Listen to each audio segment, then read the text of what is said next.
اعوذ باللہ من نفسی ومن الشیطان اللعین الرجیم بسم اللہ الرحمن الرحیم وبہ نستعین والصلاة والسلام علی الاشرف الانبیاء والمرسلین سیدنا وحبیب قلوبنا وطبیب نفوسنا ابی القاسم محمد اللہ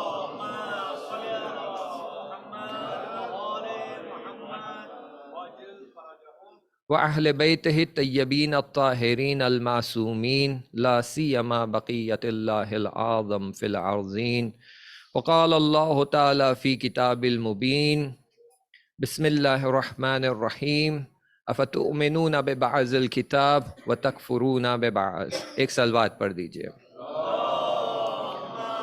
صلی علی محمد وعلی محمد وعجل فرجهم. جیسے کہ آپ جانتے ہیں کہ ہماری بحث ایک سیکوینس میں، ایک سیر میں آگے بڑھ رہی ہے، اور سیکوینشل آرڈر میں ہماری بحث یہاں پہنچی ہے کہ اہل البیت علیہ السلام کی معرفت حاصل کرنا ہے، اور اس معرفت کا نتیجہ یہ ہے کہ ہماری زندگی میں اطاعت آنی چاہیے، تبدیلی آنی چاہیے. بغیر چینج کے معرفت اور اطاعت کا معنی ہی نہیں ہے. تو جب تک ہم اس بات کا دعویٰ کرتے ہیں، کلیم کرتے ہیں کہ ہم اطاعت کر رہے ہیں، تو اس کا نتیجہ یہ ہونا چاہیے کہ ہماری زندگی میں اس کا چینج نظر آنا چاہیے. اور ہم نے حدیثوں کی طرف بھی اشارہ کیا ہے کہ اگر ایک مومن ماہ محرم کے شروع ہونے سے پہلے خود کو ایک حالت میں پاتا ہے، ایک ایموشنل سٹیٹ، ایک سائیکولوجیکل سٹیٹ اور ایک اسپریچول سٹیٹ، وہ اپنے آپ کو اس حالت میں پاتا ہے، تو عاشور کے بعد اگر وہ دیکھتا ہے کہ میرے اندر کچھ چینج نہیں آیا ہے، تو پھر اسے اپنے اندر جھانک کر دیکھنا چاہیے کہ کیا میں نے عزاداری کا حق ادا کیا ہے یا ادا نہیں کیا ہے. اور اس کے ساتھ ساتھ ہم نے یہ بھی کہا کہ کیوں یہ عزاداری ہر سال برپا کی جاتی ہے اور 1400 سال سے اسے زندہ رکھا گیا ہے. وہ اس لیے کہ اس عزاداری کا ایک مقصد، ایک پرپس یہ ہے کہ ہم یہاں آئیں اور امام سے بیعت کریں، امام حسین علیہ السلام سے بیعت کریں اور کہیں کہ مولا ہم آپ کی خدمت میں حاضر ہیں. تو یہ بیعت، یہ اعلان بیعت ہے، اور یہ اعلان بیعت ہے امام زمانہ عجل اللہ تعالی فرجہ الشریف سے. اللہم صلی علی وعجل فرج. پھر ہم نے کہا کہ جب ہم بیعت کرتے ہیں، اعلان کرتے ہیں کہ ہم آپ کی خدمت میں حاضر ہیں، تو خدمت کئی انداز سے کی جا سکتی ہے. آپ مال سے خدمت کر سکتے ہیں، آپ وقت سے خدمت کر سکتے ہیں، آپ اپنی توانائی اور زحمتوں کو اس راہ میں خرچ کر کے اس سے آپ امام کی خدمت کر سکتے ہیں. تو یہاں تک بات پہنچی تھی ہماری. آئیے میں ایک بہت چھوٹی سی داستان جو پہلے آپ سن چکے ہیں، لیکن اس میں جو ایک پوائنٹ چھپا ہے وہ آپ کی خدمت میں عرض کر کے آگے بڑھوں. کہ ہم سب جانتے ہیں کہ جب امام حسین علیہ السلام کی ولادت ہوئی تو جبرائیل آئے اور انہوں نے پیغمبر سے کربلا کے واقعے کو بیان کیا اور کہا کہ یہ فرزند آپ کا جو ہے، اسے آپ ہی کی امت اسے شہید کر دے گی. تو پیغمبر رونے لگے، بہت زیادہ مضطرب تھے، دل کو آرام نہیں مل رہا تھا. جب انہیں پتا چلا کہ میرے نواسے کو میری ہی امت قتل کر دے گی تو وہ گریا کرنے لگے اور کہنے لگے فاطمہ کو پتہ نہیں چلنا چاہیے. لیکن پیغمبر کی بھی حالت یہ تھی کہ دل کو آرام نہیں مل رہا تھا کہ یہ میرے لخت جگر کو میری ہی امت قتل کر دے گی. تو جبرائیل دوبارہ نازل ہوتے ہیں اور کہتے ہیں پیغمبر، خداوند متعال نے آپ کے لیے پیغام بھیجا ہے تاکہ آپ کے دل کو آرام مل جائے. کیا پیغام ہے؟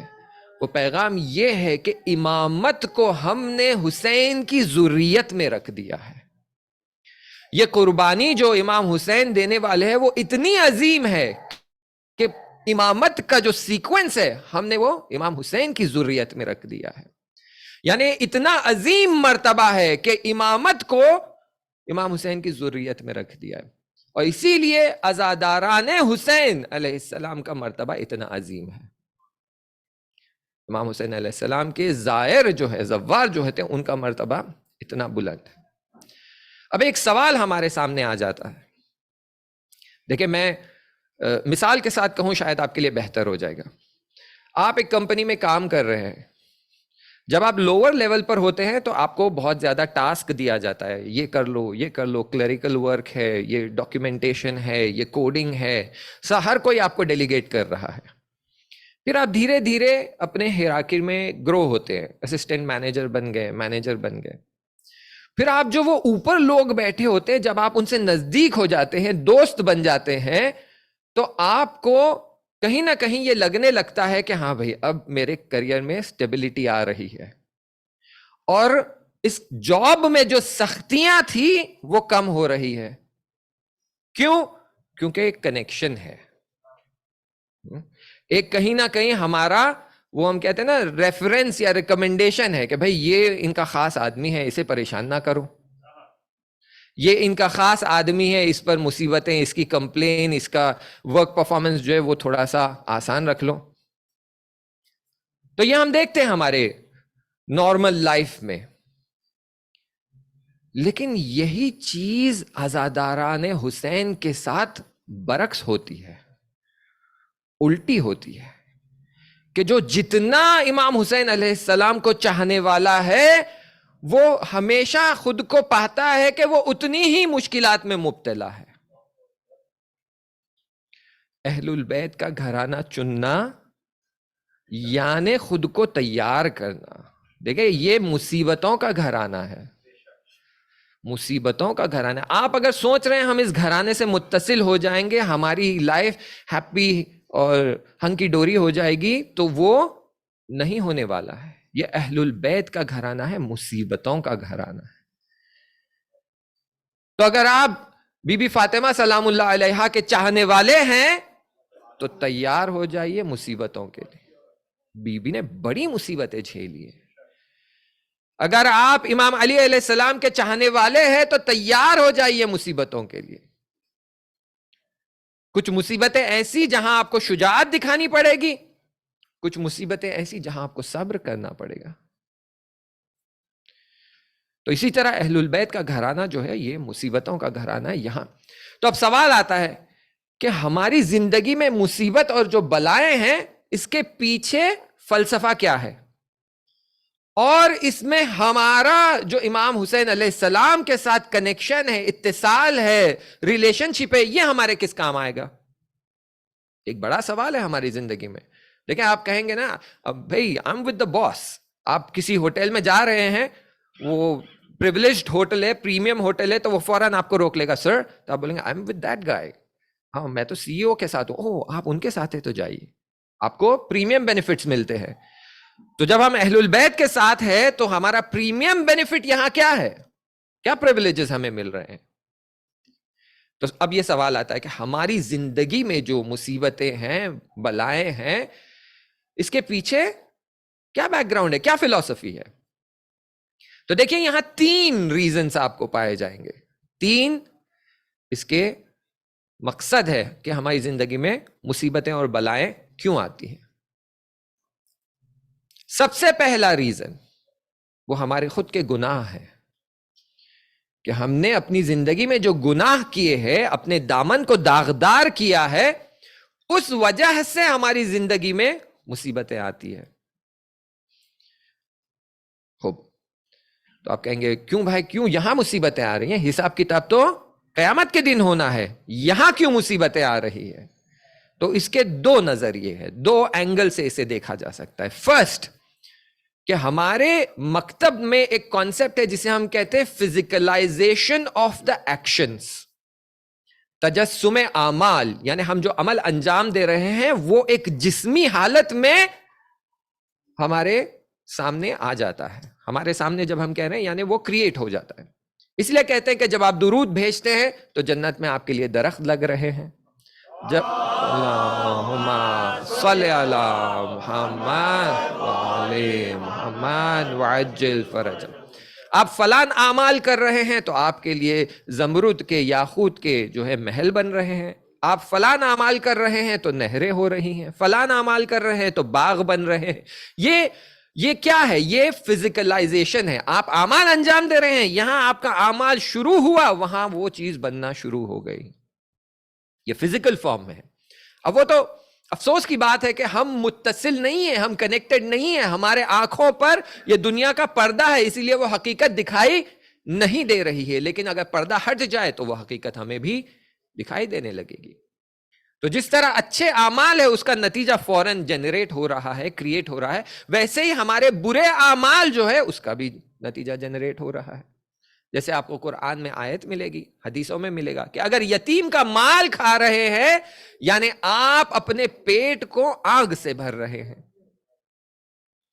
آپ دوسروں کا مال غصب کر رہے ہیں تو آپ فلانی کر رہے ہیں، آپ غیبت کر رہے ہیں تو اپنے مومن بھائی کا کچا گوشت کھا رہے ہیں.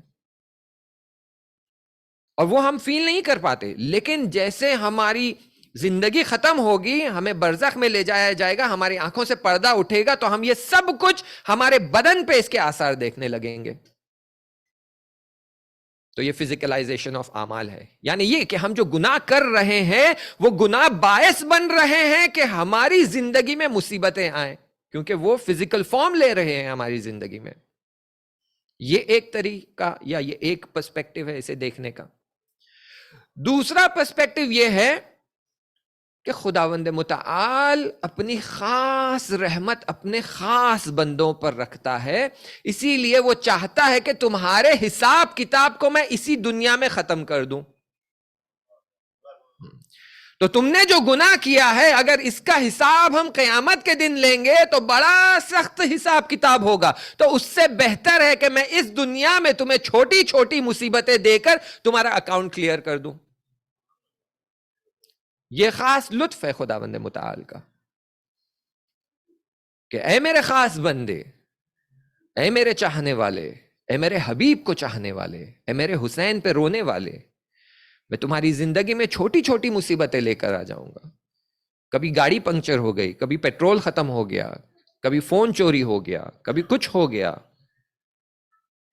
اور اس وجہ سے جو لاس ہوتا ہے یہ ہمارے گناہوں کی بھرپائی ہے، ہمارے اکاؤنٹس کلیئر ہو رہے ہیں. اب ہم کیونکہ یہ حقیقت نہیں دیکھ پاتے تو ہمیشہ خدا کی نسبت یہ سوال اٹھاتے ہیں، وائی می؟ دیکھیں، وائی می، کیوں میرے ساتھ یہ ہو رہا ہے؟ خدایا کیوں میرے ساتھ یہ کر رہا ہے؟ ہم نے تو ایسے لوگوں کو دیکھا ہے کہ جن کے گھر میں انتقال ہوا اور کچھ مدت بعد 3 ہفتے بعد ایک اور انتقال ہو گیا تو وہ یہ کہنے لگے کہ کیا صرف ملک الموت کو ہمارا گھر نظر آتا ہے؟ پھر یہ کہنے لگے پڑوسی نظر نہیں آتے، یعنی یہ کہنے کہ ان کے گھر میں بھی موت ہونا چاہیے. تو یہ بد دعا ہے آپ اپنے پڑوسیوں کے لیے کر رہے ہیں. یعنی آپ خدا کی حکمت پہ سوال اٹھا رہے ہیں کہ خدایا تو اپنی نالج سے، اپنے انفینٹ علم سے اور انفینٹ حکمت سے تو میری زندگی میں جو ایفیکٹ لا رہا ہے اس سے میں سوال کر رہا ہوں کہ وائی می. اور یہیں پر ایک داستان بیان کی جاتی ہے اخلاق کے میدان میں، کہ بتایا جاتا ہے کہ ایک شخص ایک جھاڑ کے نیچے سو رہا ہوتا ہے اور وہاں سے دوسرا شخص گھوڑے سے گزر رہا ہوتا ہے. تو جو گھوڑے سے گزر رہا تھا اس نے دیکھا کہ ایک چھوٹا سا کالا زہریلا سانپ اس شخص کے منہ کے ذریعے اس کے پیٹ میں چلا گیا. جو سو رہا تھا اس شخص کے منہ کے ذریعے اس کے پیٹ میں چلا گیا. تو اس گھوڑ سوار نے سوچا کہ اگر میں وقت دوں اور یہ سانپ اسے اندر سے ڈس لے تو اسے بچانا ممکن نہیں ہے، بہت مشکل ہو جائے گا. تو بنا تاخیر کے، بنا ڈیلے کے وہ فوراً اس سوئے ہوئے شخص کے پاس پہنچتا ہے اور چابک لے کر اسے مارنا شروع کرتا ہے. وہ نیند میں سے پریشان ہو کر اٹھتا ہے تو کہتا بھاگو. کہتا مگر میں نے کیا کیا؟ کہا بھاگو، اور اسے چابک مارتا جاتا. کہتا مگر میں نے تمہارا کیا بگاڑا ہے؟ تم کیوں مجھے مار رہے ہو؟ میں نے کیا گناہ کیا ہے؟ تم تو اجنبی ہو، میں تو جانتا بھی نہیں. کہا بھاگو، صرف بھاگنا ہے. اور اسے بہت دیر بھگانے کے بعد اسی جھاڑ کے پاس لاتا ہے اور وہاں پر سڑے ہوئے پھل جو پڑے ہوتے ہیں کہتا کھاؤ. کہتا مگر یہ سڑے ہوئے ہیں. کہتا کھاؤ, اسی میں اگر نہیں کھاؤ گے تو چابک لگاؤں گا. تو کہتا ہے ٹھیک ہے, 1 پھل کھا لیا, 2 پھل کھا لیا, نہیں اور کھاؤ. کہتا اور نہیں کھا سکتا. چابک جب لگانا شروع کیا, 4-5 پھل کھانے کے بعد کہا جتنا مارنا ہے مار لو, اس سے زیادہ میں نہیں کھا سکتا. تو کہا اس سے زیادہ نہیں کھا سکتے تو اب بھاگو. اب یہ کہتا کیسا بد وہ موقع تھا, کیسا بدترین وہ زمان تھا کہ تیری نگاہیں مجھ پہ پڑی, اور کیسا بدترین وہ لہجہ تھا کہ تو مجھ سے آ کے مل گیا. اے کاش وہ لمحہ آتا ہی نہیں کہ تجھ جیسا مجھ جیسے سے مل جائے. وہ بھاگتا رہتا ہے اور اسے جو ہے بد دعائیں دیتے رہتا ہے, اور خدا سے دعا کرتا ہے کہ یہ بدترین لمحہ میری زندگی کا ہو گیا, اس سے بدتر میری زندگی میں کچھ پیش آیا ہی نہیں. میں تو اپنا سو رہا تھا آرام سے, اور اس نے آ کر مجھ پہ ظلم شروع کر دیا. یہ ظلم نہیں تو کیا, میں سو رہا تھا, یہ مجھ پر تازیانے برسا رہا ہے, یہ مجھ پر چابک برسا رہا ہے, یہ کیا ہے. اور کچھ دیر کے بعد جب یہ بھاگنے کے بعد تھک جاتا ہے تو اب اسے الٹی ہونے لگتی ہے. کیوں؟ کیونکہ اس نے سڑے ہوئے پھل کھائے تھے, اور بھاگنے کے بعد باڈی ایکٹیو ہو گئی, اور پھر جب اسے الٹی ہوتی ہے تو یہ دیکھتا ہے کہ اس کی الٹی میں وہ کالا زہریلا سانپ نکلتا ہے. جب نظر کالے زہریلے سانپ پر پڑی تو پلٹ کر گھڑ سوار سے کہتا ہے کیا نیک وہ موقع تھا کہ میں غفلت کی حالت میں تھا, لیکن تو مجھے دیکھ رہا تھا اور سمجھ گیا کہ میری موت میرے سر پہ کھڑی ہے, اور کیا نیک کام تو نے مجھ پہ کیا. ایسا لطف کیا ہے, ایسا لطف کیا ہے کہ میں تمام زندگی تیری غلامی کرتا رہوں کم ہے. اے میری زندگی بخشنے والے, اے مجھے نجات دینے والے, بتا میں تیرا کیسے شکریہ ادا کروں.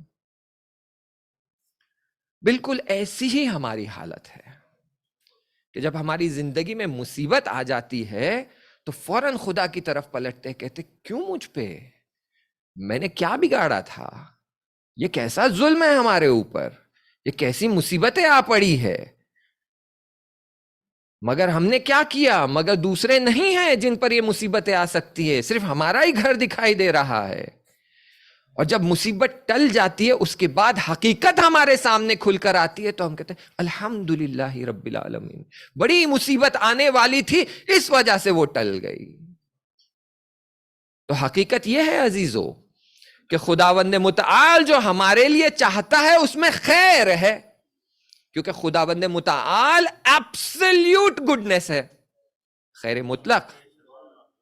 اس سے کوئی ظلم, کوئی سختی, کوئی ایسی چیز جو رحم اور رحمت والی نہیں ہے آ ہی نہیں سکتی. یہ ایمان ہونے کی ضرورت ہے. اسی لیے آپ دیکھیں میدان کربلا میں امام حسین علیہ السلام یہ ساری سختیوں کے بعد کہتے ہیں رضن بقضائہ و تسلیما لامرہ, تیری قضا کے سامنے میں راضی ہوں اور میں تسلیم ہوتا ہوں. کیوں؟ کیونکہ میں جانتا ہوں اس میں خیر ہے.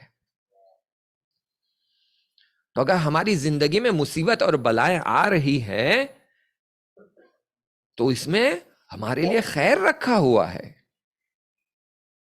کہ ایک ہمارے گناہ کے اکاؤنٹ کلیئر ہو رہے ہیں, یا یہ کہ اتنے گناہ کر لیے کہ پھر وہ فزیکل سٹیٹ میں آ رہے ہیں.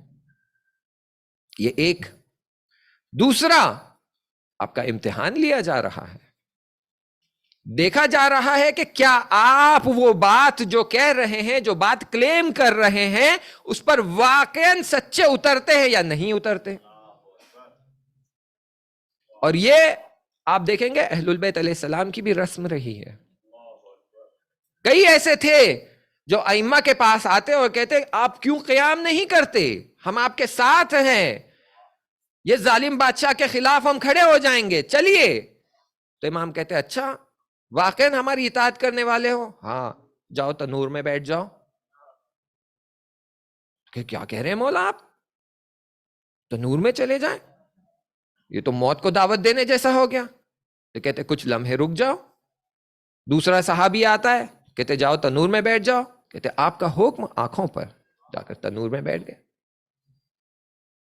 اور آگ جلا نہیں پاتی. تو کہتے تم اور تمہارے جیسے ہزاروں سپاہی مجھے نہیں چاہیے، مجھے اس جیسے 200 سپاہی چاہیے جو ہماری اطاعت کرنے والے ہیں. تو جب ہم کہتے ہیں اے خدا میں تیرا چاہنے والا ہوں، میں تیرا بندہ ہوں، میں اچھے وقت میں برے وقت میں تیری ہی اطاعت کرتا ہوں، تیری ہی عبادت کرتا ہوں اور تجھ سے ہی مدد مانگتا ہوں، خدا کہے گا اچھا آئیے آپ سے ٹیسٹ لے لیں. دیکھیں آپ کسی یونیورسٹی میں جا کر کہتے ہیں کہ بھائی میں یہاں ٹیچنگ کرنے آیا ہوں، آئی ایم اے پروفیسر. کہیں گے اچھا آپ پروفیسر ہیں؟ okay. کس بات کے پروفیسر؟ ایک سبجیکٹ کا میں پروفیسر ہوں، I have so much experience. تو کہیں گے آئیے آپ کو ٹیسٹ کریں، تھوڑا سا آپ سے امتحان لے کر دیکھیں کہ کتنے آپ علمی لحاظ سے اسٹرانگ ہے. تو ہم کیا کر رہے ہیں؟ آپ کہیں گے بھائی میں نے تو ایسا کچھ نہیں کہا خدا سے کہ بھائی میں تیرا چاہنے والا، تیرا نیک بندہ، تیرا ایماندار اور دلدار میں نے کبھی نہیں کہا، پھر کیوں میری زندگی میں مصیبتیں آتے ہیں؟ عزیزو ہم دن میں 10 بار خدا سے کہہ رہے ہیں ایاک نعبد و ایاک نستعین، ہر نماز میں 2 بار، پہلی رکعت میں دوسری رکعت میں، پہلی رکعت میں دوسری رکعت میں، خدایا میں تیری ہی عبادت کرتا ہوں. نہیں یہ نہیں کہہ رہے ہم، کیا کہہ رہے ہیں؟ ایاک نعبد، یعنی یہ کہہ رہے کہ میں تیری عبادت کرتا ہوں. نہیں، ہم کہہ رہے ہم سب صرف تیری عبادت کرتے ہیں. یہ ہم سب جو کہہ رہے ہیں اس پر ہم آئیں گے بعد میں. لیکن خدا کہتا اچھا صرف میری اطاعت کرتے ہو؟ ہاں آؤ تھوڑا ٹیسٹ لے لیں. پھر آپ کو قرآن میں آیت ملے گی جہاں خداوند متعال کہہ رہا ہے کہ اے میرے بندے، اے میرے مومن بندے، ہم نے تو انبیاء کو نہیں چھوڑا، ان سے بڑے سخت سخت امتحان لے لیے، تو ایک سادہ مومن بندہ ہے، تو تجھے یہ لگ رہا ہے کہ ہم تجھے چھوڑ دیں گے؟ بھائی ایگزام کے بغیر کوئی پاس نہیں ہوتا اور نیکسٹ کلاس میں جا ہی نہیں سکتا. آپ کو اپنی اسپرچل لائف میں پروگرس کرنا ہے تو امتحان دینا ہی ہوگا. جب تک آپ امتحان نہیں دیں گے آپ اسپرچل لائف میں گرو نہیں کر پائیں گے، آگے نہیں بڑھ پائیں گے. اور جو امتحان سے جلدی ہار مان لیتے ہیں وہ پھر اپنی اسپرچل لائف میں وہیں رہ جاتے ہیں یا ریورس آ جاتے ہیں. تو پہلا گناہ، دوسرا آپ کا ٹیسٹ لیا جا رہا ہے، تیسرا کہ آپ خدا کے خاص بندے ہیں جو ہر مصیبت میں بھی خدا کی اطاعت کرتے ہیں اور ہر خوشحالی میں بھی خدا کی اطاعت کرتے ہیں. والسرائے والضرائے، اچھی حالت میں بھی اور بری حالت میں بھی. تو خدا چاہتا ہے کہ وہ دیکھے کہ یہ جو میرا بندہ ہے یہ ہر حالت میں میرا بندہ ہے، تو میرے لیے یہ اسپیشل ہے، خاص ہے. آپ دیکھیں سکولز میں کچھ ٹیچرز ہوتے جن کے پسندیدہ اسٹوڈنٹ ہوتے ہیں، تو یہ پسندیدہ اسٹوڈنٹ کے ساتھ اس ٹیچر کا بیہیویئر کیا ہوتا ہے؟ اگر مان لیجئے میتھس کا سبجیکٹ ہے تو یہ کیا اپنے پسندیدہ اسٹوڈنٹ کو ایزی پرابلمز دیتی ہے یا ڈیفیکلٹ پرابلمز دیتی ہے؟ ڈیفیکلٹ پرابلمز دیتی ہے. کیوں؟ کیونکہ دل میں زیادہ محبت ہے، چاہتی ہیں کہ آپ آگے بڑھے، آپ سمارٹ بنے، آپ دوسروں سے آگے رہے، اسی لیے آپ کے لیے زیادہ چیلنجنگ پرابلمز، اور پھر سپورٹ بھی ملتا ہے آپ کو. خداوند متعال بھی یہی راستہ اختیار کر رہا ہے کہ آپ کو زیادہ چیلنجنگ پرابلمز اور اہل البیت علیہ السلام کا سپورٹ، قرآن کا سپورٹ مل رہا ہے آپ کو. اور جو تھرڈ لیول ہے وہ خاص آپ کے اوپر توجہ ہے. عزیزو آپ سب کے گھر میں ڈور میٹ رکھی ہوئی ہے نا؟ جب گھر میں آپ انٹر ہو رہے ہیں تو وہاں ایک ڈور میٹ رکھی ہوئی ہے. وہ آپ کتنے دن میں اسے دھوتے ہیں؟ ہر روز دھوتے ہیں؟ نہیں. ہفتے میں ایک بار دھوتے ہیں؟ شاید. معمولاً 1 مہینے میں ایک بار، یا اصلا اسے دھوتے بھی نہیں ہے، خراب ہو گئی پھینک کر نہیں لے کر آ جاتے. لیکن آپ کے گھر میں آئینہ ہے جس میں آپ اپنی صورت دیکھتے ہیں. اسے کتنے بار صاف کرتے ہیں؟ ہر روز. ہاں ہاں سمجھ رہے ہیں؟ تھوڑی سی بھی دھول جم جائے تو ہر روز صاف کرتے ہیں. یعنی جو چیز میرے لیے بہت عزیز ہے اس پر تھوڑا سا بھی گناہ کا کالا پن اور میل جم جائے تو فوراً صاف کیا جائے. اور صاف کرنے کا طریقہ یہ ہے کہ آپ کی زندگی میں چھوٹی موٹی مصیبت آ جاتی ہے. مخصوصاً وہ لوگ جو اینک پہنتے ہیں وہ زیادہ سمجھ پاتے ہیں کہ ایک پانی کا ڈراپ بھی آ جائے آپ کو بے چینی ہونے لگتی ہے. کیوں؟ بہت عزیز ہے. ایک پانی کا منسکیول ڈراپ آپ فوراً نکالیں گے، اسے صاف کریں گے.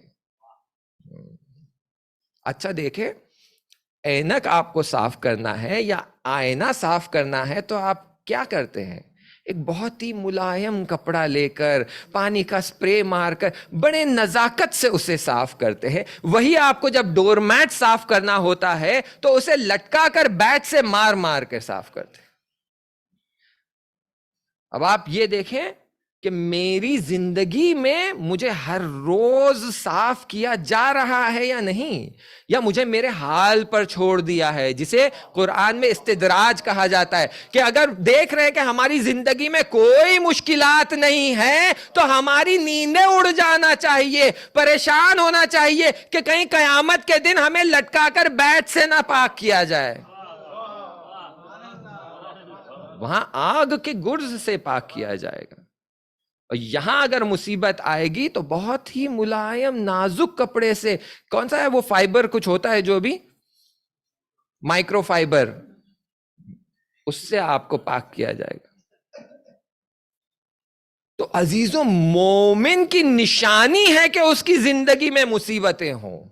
اگر آپ کی زندگی میں 4-5 دن، ایک ہفتہ ہو گیا کوئی مصیبت نہیں آ رہی ہے تو ایک بار اپنے اس ہفتے بھر کی زندگی میں جھانک کر دیکھیے، کہیں ایسا گناہ تو مجھ سے نہ ہو گیا ہو کہ خدا کہہ رہا ہے اب تو میرا بندہ نہیں رہا، میں تجھے تیرے حال پہ چھوڑ رہا ہوں، قیامت کے دن آ جانا، سارا حساب کتاب وہیں کروں گا.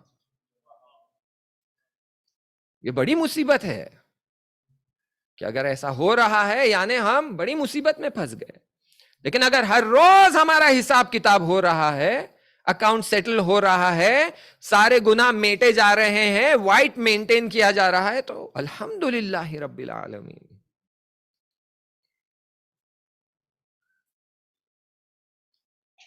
اب یہاں میں آپ کو خوشخبری بھی دے دوں.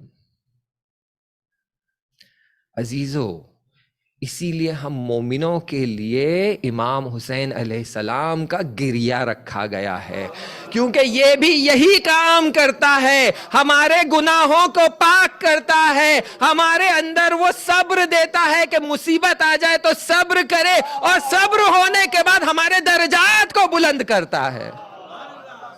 ہم بھی سیدہ سلام اللہ علیہ کی دعا ہے، ہم اہل عزا اہل عزا اہل عزا ہے. نعرہ حیدری حیدری، موجود ہے غازی مولا عباس علمدار علیہ السلام، سکھائے سکینہ علم بردار حسین، باب الحوائج خمر بنی ہاشم، یا ابا الفضل علیہ السلام، ابن بی بی فاطمہ زہرا سلام اللہ علیہ، بلند ترین صلوات. اللہم صلی علی محمد وآل محمد وعجل فرجہم. ہاں عزیزو، مصیبتوں سے نہ گھبرائے. مصیبتیں تو ہمارا سرمایہ ہے، وہ ہمارے ایسٹس ہے. بیلنس شیٹ ٹیلی کرنا ہے تو دیکھیں کتنی مصیبتیں ہیں، وہ ہمارے ایسٹس ہے، لائبلٹی نہیں ہے. یہ بہت کام آنے والے ہیں آخرت میں. روایتوں میں ملتا ہے کہ جب مومن وہاں پہنچ جائیں گے دیکھیں گے کہ یہ مصیبتیں جو آئی تھی اس سے میرے کتنے گناہ، کتنی مشکلات حل ہو گئے، تو وہ آرزو کریں گے کہ اے کاش دنیا میں کینچی سے ہمارے بدن کو بوٹی بوٹی کیا جاتا. اتنی مصیبتیں ہم سہ لیتے اگر ہمیں پتا چل جاتا کہ اس کا اتنا ثواب.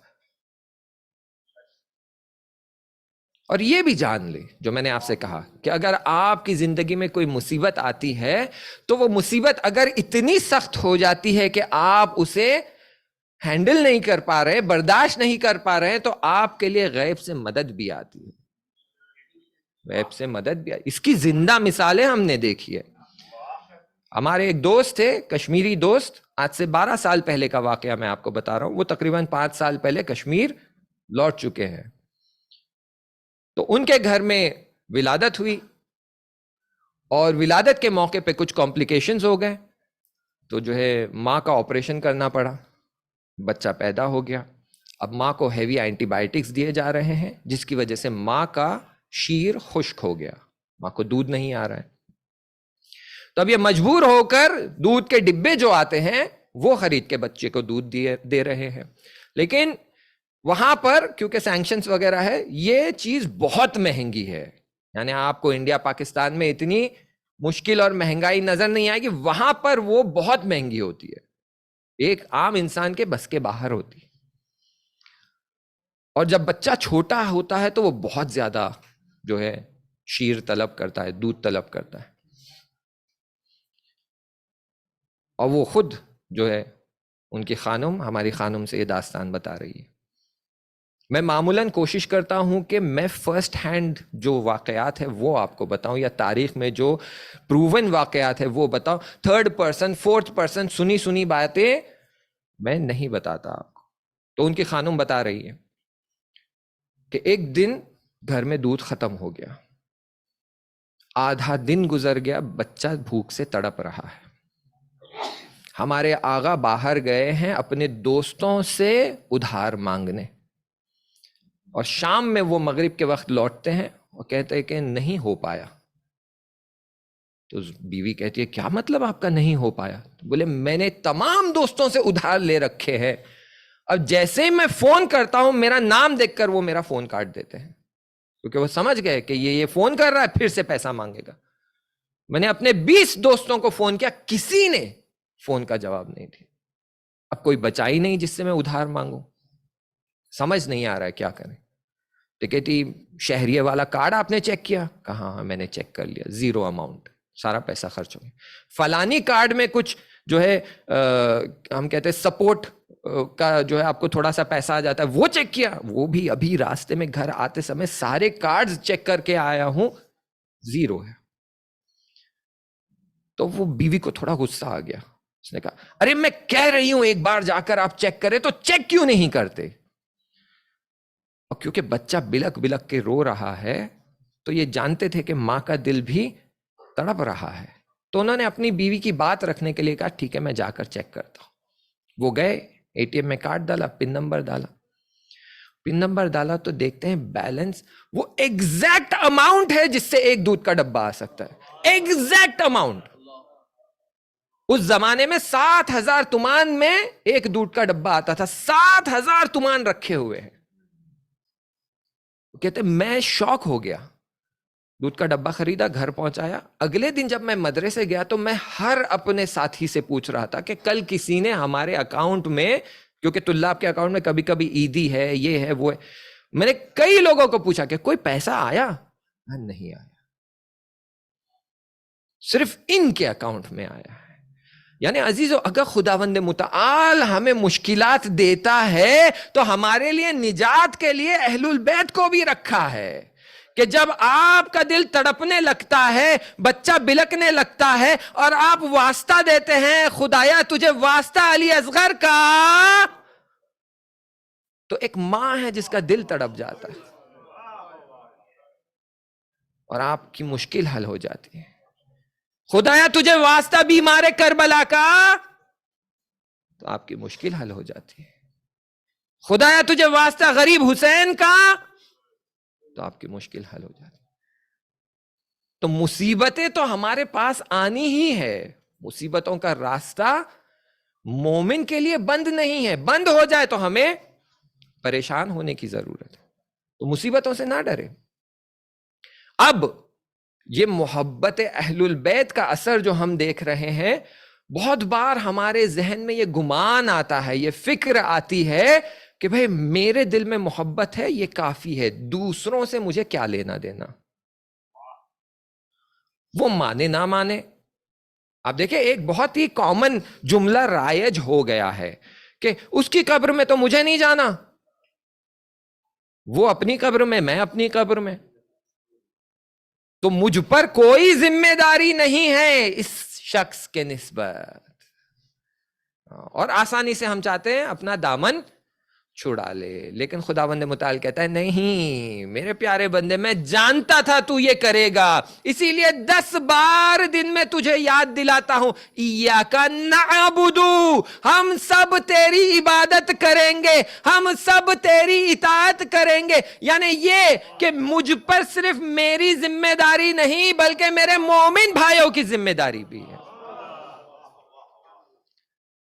یعنی صرف مجھے جا کر امام حسین سے ملنا نہیں ہے، جو کنیکشن بنانا ہے وہ مجھے سوشل لیول پر اچیو کرنا ہے، سوشل لیول پر مجھے حسین کو پہچانوانا ہے۔ اسی لیے تو عزاداری ہماری جو ہوتی ہے وہ دستے جمعی اور گروپس میں ہوتی ہے، ورنہ ہم گھر میں بیٹھ کے اکیلے اکیلے رو لیتے۔ لیکن پرپس یہ ہے کہ یہ گروپ میں کیا جائے۔ اب یہاں پر کچھ ہے جو کہتے کہ نہیں بھائی اسلام تو انڈیویجولسٹک ریلیجن ہے، لا اکراہ فی الدین، آپ کو ہم پر زور زبردستی نہ کریے۔ اس کی توضیح الگ ہے اپنی جگہ پر کہ خداوند متعال بڑے پیارے انداز میں کہہ رہا ہے لا اکراہ فی الدین قد تبین الرشد من الغی، تمہارے اوپر دین چوز کرنے کے لیے کوئی پریشر نہیں ہے، ہم نے تمہارے لیے اچھائیاں اور برائیاں کھول کر رکھ دی ہے۔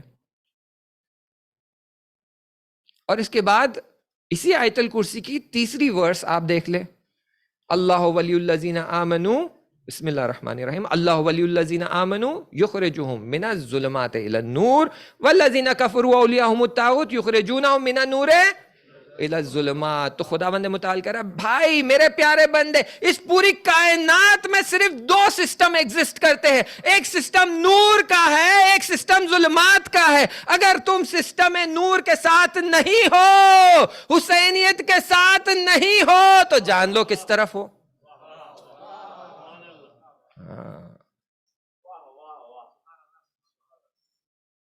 میں جملہ کہوں گا، اگر آپ سمجھ گئے تو ٹھیک ہے، نہیں تو پھر وقت لگانا پڑے گا۔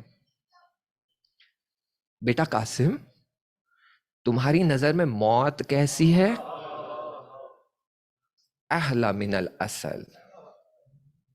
کیوں؟ کیونکہ میں نور کے ساتھ ہوں، جب نور مل جائے تو موت بھی اصل سے میٹھی ہو جاتی ہے۔ اب سمجھے کیوں اصحاب حسین مشتاق تھے کہ شہادت مل جائے، اور کہہ رہے تھے بار بار ہمیں مار دیا جائے گا، زندہ کر دیا جائے گا، 70,000 ٹکڑے کر دے، ہمیں جلا کر راکھ کر دے، پھر زندہ کریں گے، پھر آپ پر قربان ہو جائیں گے، کیونکہ نور کے ساتھ مرنا یعنی شہد سے شیرین ہے موت۔ تو عزیزو، موت سے وہ ڈرتے ہیں جو ظلمات میں ہے، جو نور کے ساتھ ہے وہ موت سے ڈرتے ہی نہیں ہے۔ اور جو کہتے ہیں بھائی ریلیجن انڈیویجولسٹک لیول پر ہے، تو ان سے بہت ہی ایک فنڈامنٹل سوال کیا جاتا ہے، تو بتائیے پھر رسول خدا صلی اللہ علیہ وآلہ وسلم نے مدینہ میں آتے ہی پولیٹیکل اینڈ سوشل سسٹم کیوں اسٹیبلش کیا؟ اگر سب فردی تھا، نماز پڑھ لو اپنا اپنا، روزہ رکھ لو اپنا اپنا، عبادتیں کر لو اپنا اپنا، تو وہ یہ نہیں کہتے کہ سوشل سسٹم اسٹیبلش کرو، جماعت نمازیں ہونی چاہیے، مسجد بننی چاہیے۔ یعنی وہ کہہ رہے کہ اسلام سوشل ریلیجن ہے، سب کچھ سوشل لیول پر ہونا چاہیے۔ اسی لیے ہم آپ سے کل کہہ رہے تھے کہ جب ایام عزا آتے ہیں تو صرف محرم کی طرف آپ توجہ نہ کیجئے، دوسری شہادتیں، دوسری ولادتوں کی طرف بھی توجہ کیجئے۔ اسلام سوشل ریلیجن ہے، اور یہ اثر ہے حسینیت کا ساری سوسائٹی پر. چلے میں آخری سوال پوچھ کر، تھوڑا سا آج تاخیر ہو گیا، آپ سے معذرت چاہتا ہوں، لیکن آخری سوال پوچھ کر ہم مجلس کو اختتام کی طرف بڑھاتے ہیں. عزیزو، کبھی آپ نے سوچا کہ پیغمبر کی رحلت کے بعد جب خلافت غصب کی گئی تو کیوں امام علی علیہ السلام اور بی بی فاطمہ سلام اللہ علیہا احتجاج کر رہے تھے، ریوولٹ کر رہے تھے کہ ہم سے غصب کیا جا رہا ہے، یہ ہمارا حق ہے، یہ چھینا جا رہا ہے. اے اصحاب، کیا تم حاضر نہیں تھے میدان قم میں، گواہ نہیں تھے؟ اور یہی خلافت 25 سال بعد جب امام علی علیہ السلام کے پاس دوبارہ لوٹ آئی گئی تو کہا کہ یہ میری پھٹی جوتی سے کم ارزش رکھتی ہے، یہ تو ایک بیمار بکری کے بہتے ہوئے زکام سے زیادہ میرے لیے درجے میں پائن ہے. کبھی آپ نے سوچا کہ یہ کیا ہے ماجرا؟ ہم سمجھ نہیں پائے. 25 سال پہلے کہہ رہے تھے ہمارا حق ہے، دو ہمیں، 25 سال بعد کہہ رہے نہیں چاہیے ہمیں. سوچنے والی جگہ ہے، سوچنے کا مقام ہے. ایک بار وہ احتجاج کر رہے ہیں. ہاں عزیزو، پیغمبر نے 23 سال میں امت مسلمہ کو، سوسائٹی کو اس حد تک پہنچا دیا تھا کہ وہاں پر اگر علی جیسا خلیفہ نہیں آتا تو یہ ساری سوسائٹی بیمار ہو جاتی، اور علی جیسے کو نہیں آنے دیا گیا. کچھ ایسے لوگ آئے کہ اس سوسائٹی کو، اس دین کو اتنا بیمار کیا کہ مولا کہہ رہے ہیں کہ اب تم جو لے کر آئے ہو یہ بیمار بکری کے بہتے زکام سے بدتر حالت میں ہے، نہیں چاہیے ہمیں. یعنی سوشل امپلیکیشن اتنا امپورٹنٹ ہے. دین کو سوشل لیول پر آگے بڑھانا بہت امپورٹنٹ ہے. تو یہ اثر ہے اہل البیت کی محبت کا سوشل لیول پر. اس کی ارزش ہمیں سمجھنے کی ضرورت ہے. ہم اگر اسے نہیں سمجھیں گے اور کہیں گے کہ بھائی ہمیں کیا لینا دینا، ان سے ہمیں کیا لینا دینا، ان سے ہمیں کیا لینا دینا، ہمیں اس معاملے میں نہیں پڑھنا ہے. نہیں، سوشلی آپ دیکھیں کہ ہمیں کیسے حسینیت کو سوشل لیول پر بچانا ہے، اجتماعی لیول پر بچانا ہے اور اجتماعی لیول پر پھیلانا ہے. اذا جاء نصر اللہ والفتح ورأیت الناس یدخلون فی دین اللہ افواجا. فوج حسینیت کے پاس لوگ آنا چاہیے. ایسا ہمارا کردار، رفتار اور ہمارا طریقہ ہونا چاہیے. یہ ہمارے لیے ضروری. امام حسین علیہ السلام کا ایک واقعہ بتا دوں، بہت چھوٹا سا، 2 منٹ میں آپ کے مختصر انداز میں، کہ ایک شخص امام حسین علیہ السلام کے در پر آتا ہے، دستک لگاتا ہے اور کہتا ہے کہ مولا میں نے سنا ہے جو آپ کے در پر آتا ہے وہ خالی ہاتھ واپس نہیں آتا ہے، میری بھی حاجت پوری کیجئے. آواز امام حسین تک پہنچتی ہے.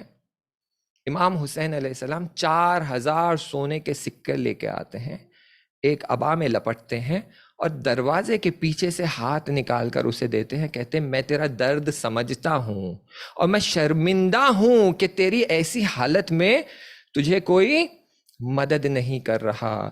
میں کہوں گا ہائے مولا، سائل کے سوال کا جواب دے دیا اور جواب دے کر اس کی مدد کرتے کرتے آپ کو شرمندگی محسوس ہو رہی ہے.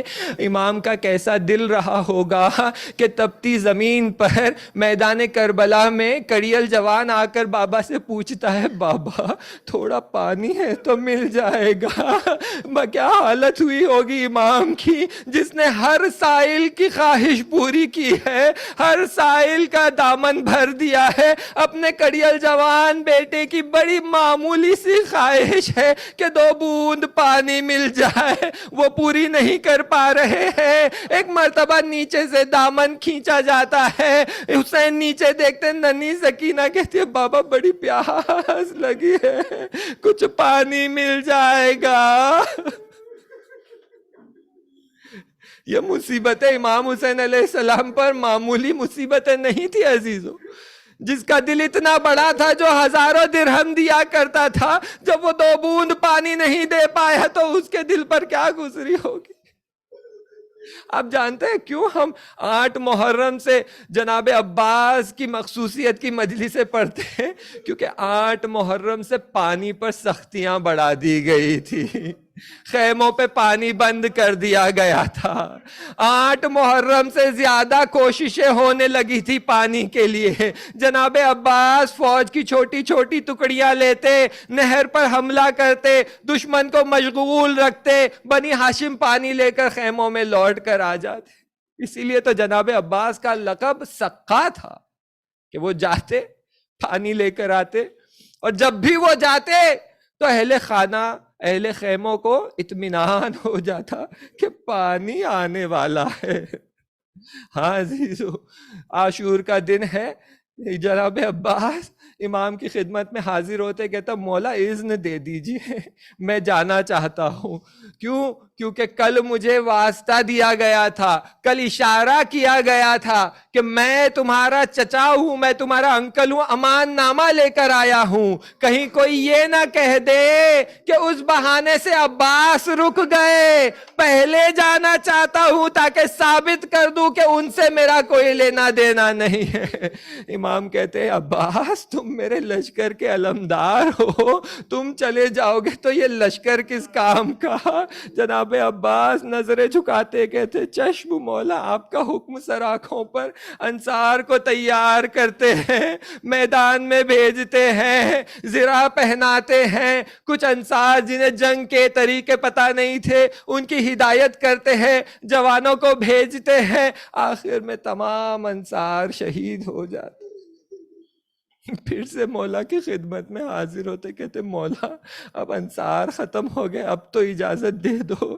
تو مولا نے ایک جملہ کہا عباس ان میں سے تو کئی جنگجو تھے، انہیں اتنی ضرورت نہیں تھی، اب تو بنی ہاشم ہے، اس میں 13 سال کے بچے ہیں، اس میں اونو محمد ہے، اس میں قاسم ہے، یہ جنگجو نہیں ہے، ان کے لیے زرہ بھی نہیں ہے، ان کے اندازے کی ٹوپی نہیں ہے، انہیں تو تمہیں اور زیادہ ضرورت ہے، ایسے وقت میں انہیں چھوڑ کر کہاں جانا چاہتے ہو عباس؟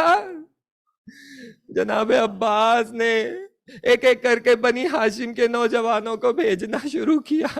کچھ بچے اتنے چھوٹے تھے کہ ان کے اندازے کے نہ نیزے موجود تھے نہ لباس موجود تھے، کسی کو امامہ باندھ دیا، کسی کے لباس دو برابر کر دیا، میدان میں بھیجتے رہے۔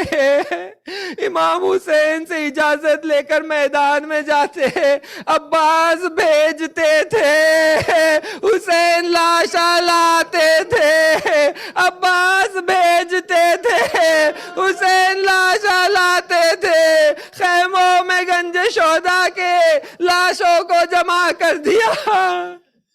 امام کی خدمت میں حاضر ہوتے، کہتے مولا اذن چاہتا ہوں۔ امام پھر یہی بات دہراتے ہیں عباس تم میرے لشکر کے علمدار ہو، تمہارے بنا تو لشکر ٹوٹ جائے گا۔ عباس نے ایک نگاہ امام کے چہرے پر کی۔ عزیزو، جناب عباس امام کے چہرے کی طرف نگاہ نہیں کرتے، وہ ہمیشہ نیچے نگاہ رکھ کے بات کر، ایک نگاہ امام کی طرف کی۔ امام کا خستہ چہرہ، امام کا پیاسا چہرہ، دھول میں ڈوبا ہوا چہرہ، داڑھی پر علی اکبر کا خون لگا ہوا ہے، سینے پر قاسم کا خون ملا ہوا ہے۔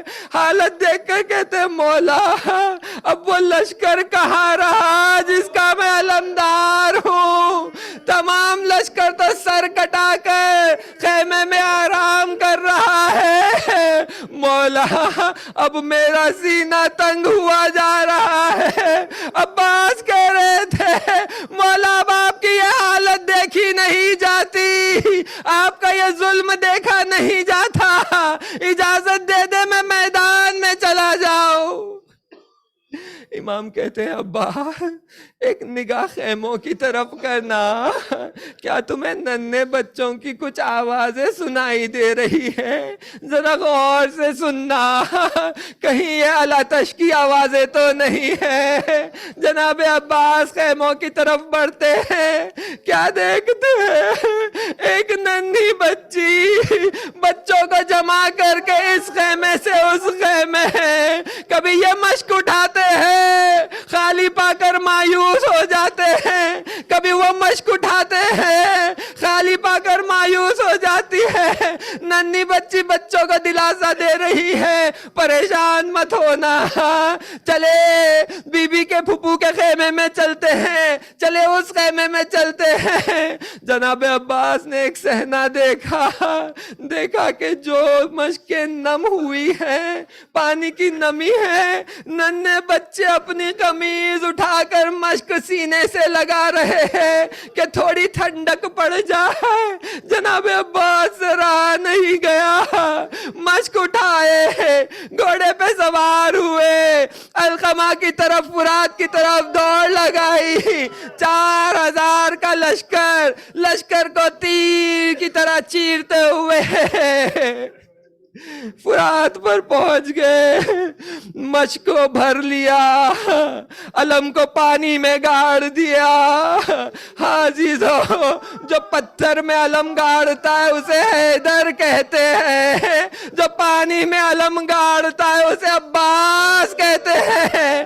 عباس نے پانی میں علم گاڑ دیا، مشکیزہ بھر لیا، ہاتھ میں پانی اٹھایا، 3 دن کی پیاس ہے، دل چاہتا ہے 2 گھونٹ پانی پی لے۔ ایک جملہ کہتے اے نفس، جا کر کسی اور کو دھوکہ دینا، ابھی تو حسین پیاسے ہیں۔ میں کہوں گا دور نہیں ہے، بعید نہیں ہے کہ اس چلو میں علی اصغر کا ننھا چہرہ نظر آ گیا، سوکھے لب نظر آ گئے، سکینہ اور وہ چھوٹے بچے نظر آ گئے۔ پانی کو پھینکتے ہیں، مشق کو لے لیا، دامن میں پکڑ کر خیموں کی طرف چلے۔ عمر ابن سعد صدا لگائی، لعینو کیا کر رہے ہو؟ پانی خیموں تک پہنچنے نہ پائے۔ لشکر نے حضرت عباس کے اطراف گھیرا بنا لیا۔ شیر کا بیٹا ہے، حیدر کرار کا لال ہے، فاتح خیبر کا لال ہے۔ گھیرے کو توڑ کر آگے نکلتے گئے، دوبارہ گھیرا بنایا گیا، گھیرے کو چیر کر آگے نکلتے رہے۔ ایک بار ایک لئی اٹھا، تلوار سے ایسا حملہ کیا کہ سیدھا ہاتھ کٹ کر زمین پر گر گیا۔ جناب عباس نے رجز پڑی، کہا کہ تم اب میرے ہاتھ کاٹتے رہو، لیکن عباس خیمے کی طرف بڑھتا رہے گا۔ دوسرا لئی اٹھا، اس نے ضربت لگائی، بایاں ہاتھ بھی قلم ہو گیا، مشق کو دانتوں میں دبوچ لیا، خیمے کی طرف بڑھ رہے ہیں۔ عمر ابن سعد نے آواز لگائی، لعینو عباس کو چھوڑو، مشق پر حملہ کرو۔ تیروں کی بارش ہونے لگی، ایک تیر ایسا چلا، مشق کو چھید دیا، سارا پانی بہہ گیا۔ عباس مایوس ہو گئے، اب کیسے خیموں میں جاؤں، اب کیوں کر سکینہ کو اپنی صورت دکھاؤں۔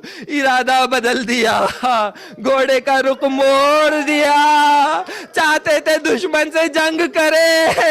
عزیزو، جنگ تو ہاتھوں سے کی جاتی ہے، عباس کے ہاتھ نہیں ہے۔ دشمن کے نلغے میں چلے گئے، جہاں ایڑ لگائی دشمن بھاگ رہا تھا، ایک تیر چلا، آنکھوں میں پیوست ہو گیا، چاہتے تھے تیر نکالے، ہاتھ نہیں ہے۔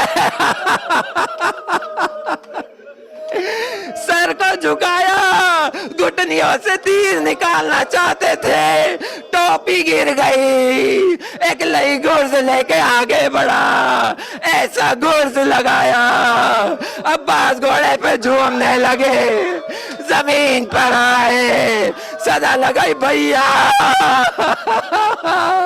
عباس کا آخری سلام لینا. حسین نے جواب دے دیا کہا الان انکسر الظہری، عباس تمہارے سلام نے حسین کی کمر توڑ دی. واہ حسینہ، واہ عباسہ.